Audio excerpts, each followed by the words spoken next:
mengejutkan. 3 berita politik terbaru hari ini. Berita pertama, bakal jabat Panglima TNI, Jenderal Andika Perkasa malah gebrak meja. Ada apa? Jenderal Andika Perkasa kembali membuat publik heboh.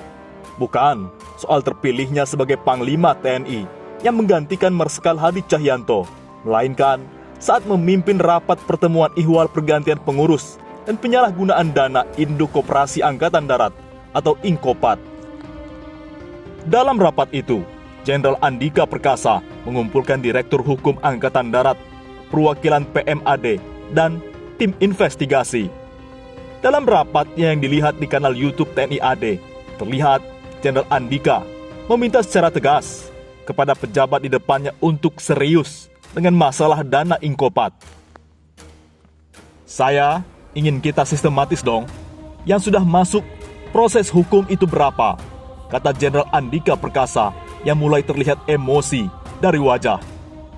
Saya ingin Pak Hendy press on. Press on itu coba kejar. Harus ada orang yang benar-benar nangani. Kalau tidak, bukan hanya Mas Hendy bergabung dengan timnya Mbak Teti. Sambung Jenderal Andika Perkasa menggebrak meja dengan tangan kirinya. Kita fokus saja ke yang sedang kita proses hukum. Ke kasus itu aja dulu, sambung Andika dalam videonya tersebut. Diketahui, dalam rapat itu, seluruh pejabat yang mendengar orang nomor 1 di TNI AD itu terdiam. Bahkan, ada yang terlihat tegang mendengar penjelasan alumnus Akademi Militer Akmil 1987 itu. Berita kedua, Hendro Priyono jadi saksi nikah Abu Janda, SBK. Jelas, kakak pembinanya. Mantan Kepala BIN AM Hendro Priyono menjadi saksi nikah Permadi Arya alias Abu Janda, menunjukkan kejelasan kakak pembinanya selama ini, sehingga bisa lepas dari jerat hukum. Demikian dikatakan pengamat politik Mustari, atau biasa dipanggil si Bangsat Kalem, SBK, kepada suaranasional.com Selasa 9 November. Menurut SBK, Hendro Priyono menjadi saksi pernikahan Abu Janda, mengindikasikan narasi pria bernama Permadi Arya di medsos bagian dari operasi intelijen. Kelihatannya, Abu Janda sengaja ditugaskan untuk membuat gaduh di media sosial, ungkapnya. Kata SBK, keberadaan Abu Janda dan gerombolannya tidak akan tersentuh hukum karena di belakangnya ada orang kuat. Kita tahu, Eko Kuntadi sudah dilaporkan Roy Suryo. Juga tidak ada tindakan lanjutan, papar SBK. SBK mengatakan, publik menilai gerombolan Abu Janda telah merusak demokrasi.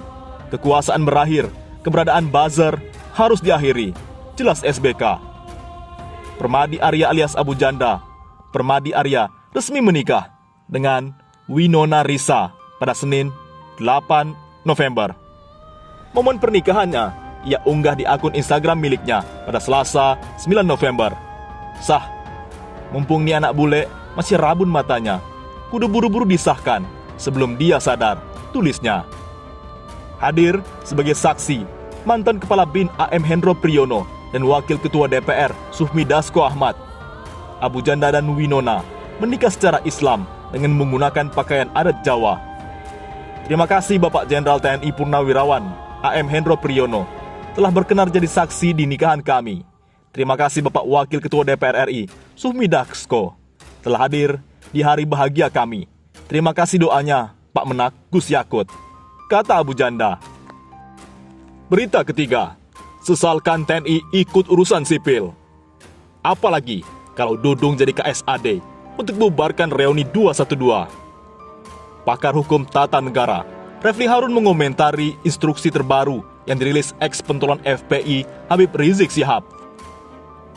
Adapun Habib Rizik menginstruksikan untuk boikot Pangdam Jaya Letnan Letjen Dudung Abdurrahman.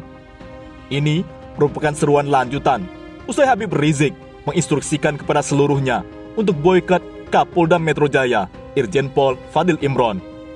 Menurut Habib Rizik, keduanya pantas untuk diboikot dan tidak diundang dalam tiap acara. Seruan ini setidaknya disampaikan salah satu kuasa hukum Habib Rizik Syihab, Aziz Anwar, saat beberapa waktu lalu menjenguk beliau di rutan Bareskrim Polri. Menurut Habib Rizik, baik Fadil dan Dudung adalah penjahat HAM dan terlibat di kasus pembunuhan 6 laskar FPI. Dia juga menyebut 6 laskar FPI yang kemudian tewas sempat mendapatkan penyiksaan di sebuah rumah sebelum akhirnya dibunuh. Lebih lanjut, Refli kemudian mengurai apa maksud Habib Rizik menyerukan boikot Fadil dan Dudung. Kata dia, saat konferensi pers usai peristiwa terjadi 11 bulan lalu, Fadil dan Dudung memang ikut datang. Refli mengaku menyesalkan mengapa TNI bisa masuk dalam urusan sipil. Padahal, seharusnya cukup polisi saja yang menjelaskan dan hadir. Dalam kapasitas apa dia hadir? Apalagi lengkap dengan pakaian dinas, seperti suasana perang saja, seperti menghadapi kelompok bersenjata. Apalagi, dia juga menyebut ketika berbicara bahwa dia panglimanya DKI, kata Refli, dikutip saluran YouTube-nya Selasa 9 November. Bagi Refli, pernyataan Dudung terkait ini perlu diluruskan, sebab dia harus bisa membedakan mana wilayah sipil dan wilayah militer. Karena wilayah kedaulatannya hanya dalam konteks keamanan, sedangkan untuk urusan sipil, panglimanya tetap ada di tangan Gubernur DKI Anies Baswedan. Jadi, kehadirannya tak dibenarkan. Apa urusannya Panglima Kodam hadir di konferensi pers itu? Menurut saya, berlebihan, katanya. TNI bukan itu fungsinya. Mereka harusnya menjaga integritas keutuhan wilayah. Jangan memecah. Mereka harus mengayomi dan tidak ikut-ikutan masuk ke wilayah sipil. Apalagi, misalnya sudah mulai minta Dudung jadi KSAD untuk bisa membubarkan acara reuni 212. Apa? Fungsi KSAD tidak seperti itu. Fungsi Angkatan Darat tidak seperti itu. Dia harusnya membina personelnya agar bisa jadi pasukan tangguh, jago tempur untuk jaga kedaulatan, pertahanan wilayah terluar dan sebagainya. Bukan malah main politik di kota, katanya. Refli juga menyadari belakangan era pemerintahan Jokowi kerap melibatkan TNI dalam urusan-urusan sipil. Baginya, ini sangat berbahaya karena dikhawatirkan akan muncul otoritarianisme. Ini berbahaya karena mereka bersenjata dan juga berbahaya bagi kehidupan demokrasi di tanah air.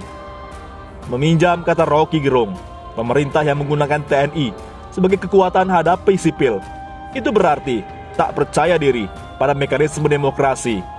Padahal, demokrasilah yang menyelamatkan kita semua dari tindakan tirani.